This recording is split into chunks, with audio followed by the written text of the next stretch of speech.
Don Henley opens up about the death of Glenn Frey with the kind of sadness that doesn't fade. Even years after losing him, Henley admits that the pain still feels fresh. He misses him deeply, and it's clear he hasn't fully come to terms with what happened. He said this kind of loss isn't something you ever really process. It stays with you. Glenn Frey wasn't just a fellow musician. He was someone Henley saw every day for decades. Someone he worked with, fought with, and succeeded with. When Glenn died, Henley didn't just lose a friend. He lost a part of his own identity. Glenn passed away on January 18, 2016, in New York. He had been battling a series of serious health problems, including rheumatoid arthritis, ulcerative colitis, and pneumonia.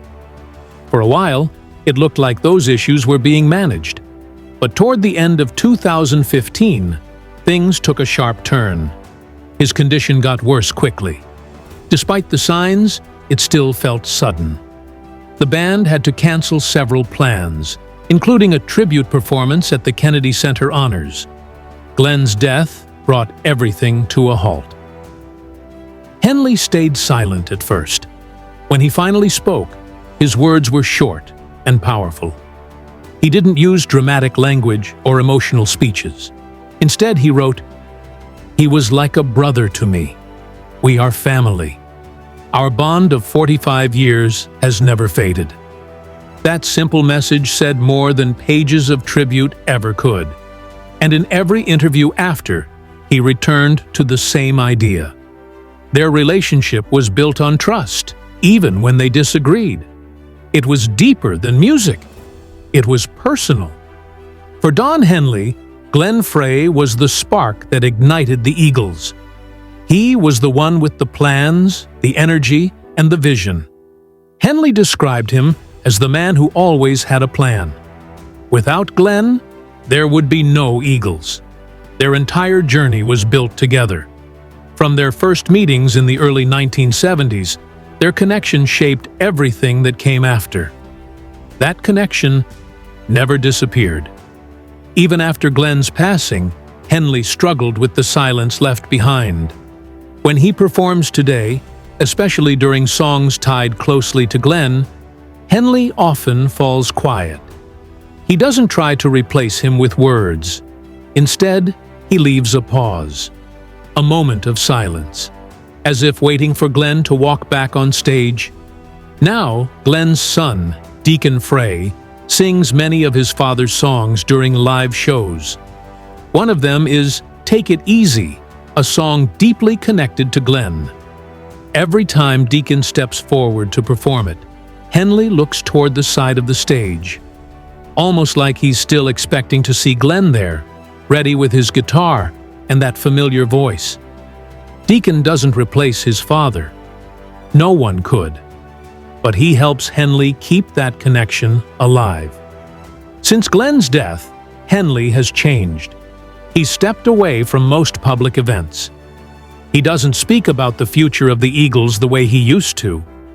When asked, he says, "No, the band doesn't exist in the original sense, but we still have the music to keep him around." That's all he needs. He hasn't released any emotional statements, no tribute albums, no big public gestures. Instead, he keeps the songs alive. He performs them the way they were always meant to be heard. That, in his view, is the real tribute. When asked what he remembers most, Henley doesn't name a concert or a tour. He talks about Glenn's voice in the studio, how he would focus on every word, every note. He said Glenn wasn't perfect, but he always worked like each song was his final message to the world. That dedication left a mark. Their partnership was never simple. Henley and Frey were complete opposites. Henley was serious and thoughtful, always focused on lyrics and message. Glenn was outgoing and confident, always thinking about how to make the band stronger and more successful. That push and pull became the foundation of the Eagles' success. Glenn led the way with planning. Henley made sure the songs had meaning. Together, they made each other better. But success brought stress.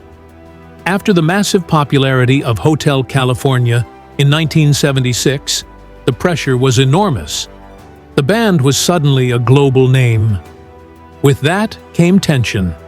Glenn wanted to control more of the process: songs, image, direction. Henley wanted creative freedom. These differences became hard to ignore. They boiled over during the making of The Long Run in 1979.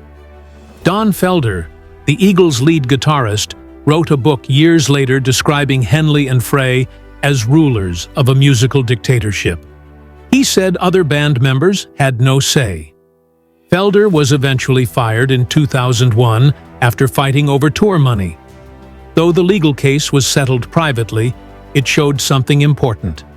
Henley and Frey ran the Eagles equally. They weren't above each other, but they were clearly above everyone else.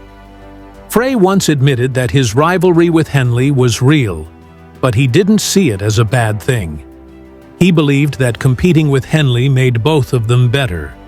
Each one pushed the other to write stronger songs. That competition, though quiet, kept them from being lazy. In the end, it wasn't about beating each other. It was about building something powerful. Still, it all became too much. In 1980, the Eagles fell apart. After a concert in Long Beach, everything ended. Henley famously said, "The Eagles will never get back together again when hell freezes over." That line became legendary, and years later, in an ironic twist, it became the name of their reunion tour. Glenn was the one who made that reunion possible. He called every band member, including Henley, and asked them to come back. He believed they still had more to give. At first, Henley didn't want to, but eventually he agreed.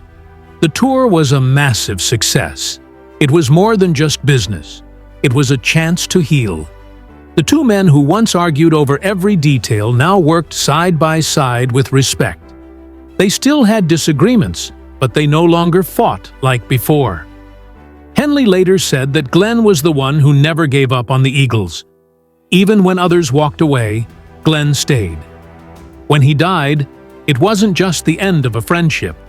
It was the end of an era. In every interview, Henley never denied the past. He admitted the fights, but he also made it clear the bond was stronger than any conflict.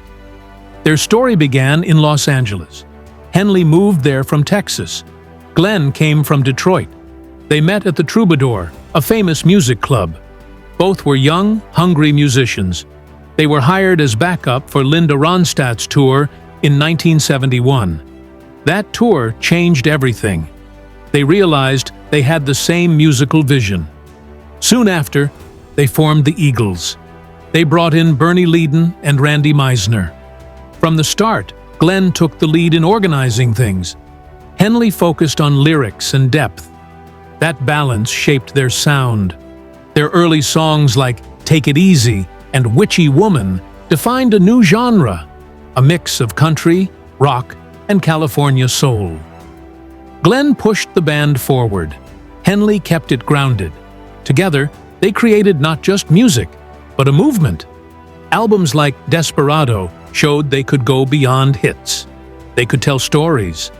Then came Hotel California, their masterpiece. Henley called it both a warning and a love letter. Glenn chose the theme. Henley brought the words. It was teamwork at its best. Their songs filled radios, TV, and lives across America.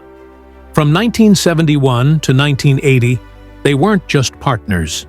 They were each other's safety net. Without Glenn, Henley might have lost his way. Without Henley, Glenn might have lost direction. Henley later said, "We started from scratch. We couldn't have done it without each other." After they split in 1980, both started solo careers. Glenn leaned into pop rock. He had hits like The Heat Is On and You Belong to the City. He acted in movies and shows. His style was fun and easy to enjoy. Henley went deeper. His songs tackled society and emotion. The Boys of Summer was filled with longing. Dirty Laundry attacked the media. He made his own mark without ever forgetting the past. They stayed apart through the 1980s. No public fights, no reunions. Still, Glenn quietly reached out. He believed the Eagles weren't finished. And in 1994, they reunited for Hell Freezes Over.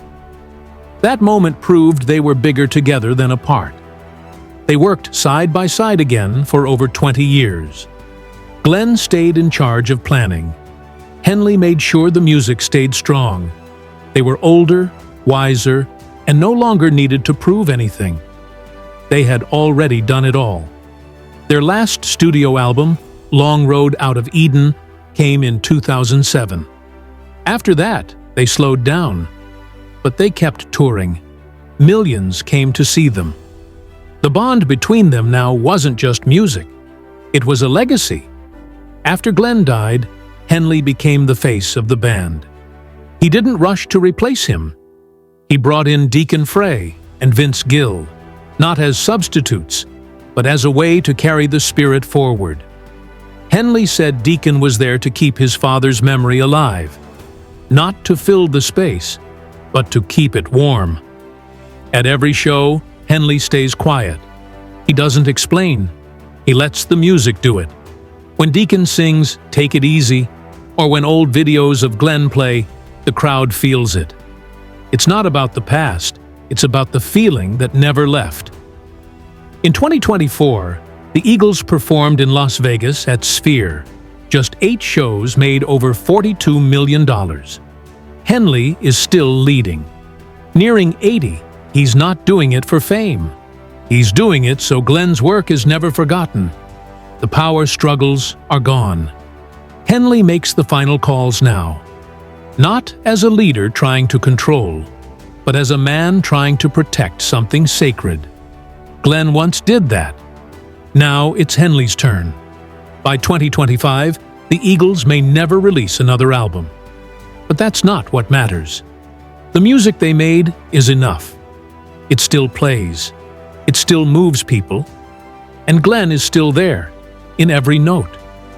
If this story touched something in you, a quiet sadness, a grateful heart, or the memory of a voice you loved, then you've heard what Henley wanted you to hear.